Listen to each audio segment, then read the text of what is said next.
এই যাত্রায় সড়ক মহাসড়কের পরিস্থিতি জানাতে সিরাজগঞ্জ থেকে যুক্ত হচ্ছেন সহকর্মী সায়েম উদ্দিন। আমরা যুক্ত হচ্ছি সায়েমের সাথে। সায়েম, সড়কে যানবাহনের চাপ কেমন দেখছেন? এখন আপনি যে স্থানটিতে আছেন সেখানে যানজট দেখা দিয়েছে কিনা, সেখানকার সার্বিক চিত্র কেমন দেখছেন? তন্নি, সিরাজগঞ্জে যানবাহন চলাচল করছে। এটি হচ্ছে সকাল থেকে যে চিত্রটি আমরা দেখেছি, এটি হচ্ছে সকালের চিত্র। যে সকাল মানে এখন পর্যন্ত সিরাজগঞ্জে যানবাহন চলাচল স্বাভাবিক বলা চলে, কিন্তু স্বাভাবিক যানবাহন গতি কিছুটা কম, যে কারণে আসলে কিছু জায়গায় ধীর গতির সৃষ্টি হচ্ছে।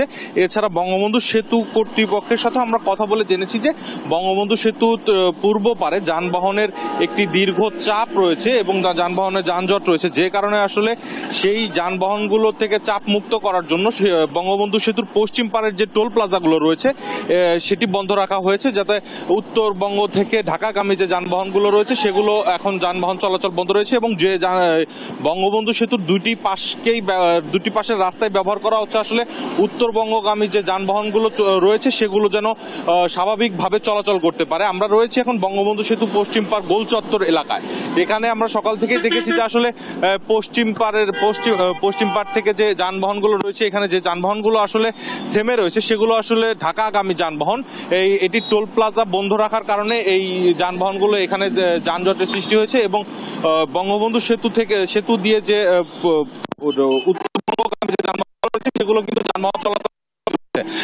বঙ্গবন্ধু সেতুর পশ্চিম থেকে হাটিকুমরুল এই 19 কিলোমিটার রাস্তার বিভিন্ন জায়গায় ওভারব্রিজ এবং যে রাস্তা সেতুগুলো ব্রিজ কালভার্ট রয়েছে সেগুলো কিন্তু খুলে দেওয়া হয়েছে, যে কারণে আসলে এই 19 কিলোমিটার মহাসড়কে কিন্তু আসলে কোথাও যানজটের সৃষ্টি এবং চলাচল করছে আসলে।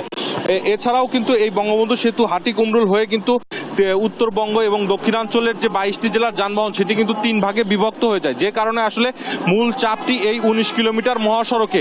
এই 19 কিলোমিটার মহাসড়কের 2-1টি জায়গায় 1 কিলোমিটার মহাসড়কে 1 কিলোমিটার এলাকায় 1 লেনের যানবাহন চলাচল করছে, যে কারণে আসলে ঝাওয়েল ব্রিজ এলাকায় বেশ কিছু জায়গায় কিন্তু আসলে যানবাহন ধীর গতিতে চলাচল করছে। এছাড়াও কিন্তু গত 24 ঘন্টায় আমরা যেটি জেনেছি যে আসলে বঙ্গবন্ধু সেতু দিয়ে কিন্তু রেকর্ড সংখ্যক টোল আদায় করা হয়েছে এবং গত 24 ঘন্টায় 53,700টি গাড়ি এই মহাসড়ক দিয়ে কিন্তু অতিক্রম করেছে। এই ছিল আমার কাছে সর্বশেষ। তন্নি, সায়েম, আপনাকে ধন্যবাদ। দর্শক, সিরাজগঞ্জ থেকে মহাসড়কের যাত্রার সর্বশেষ অবস্থা জানাচ্ছিলেন সহকর্মী সায়েম আহমেদ।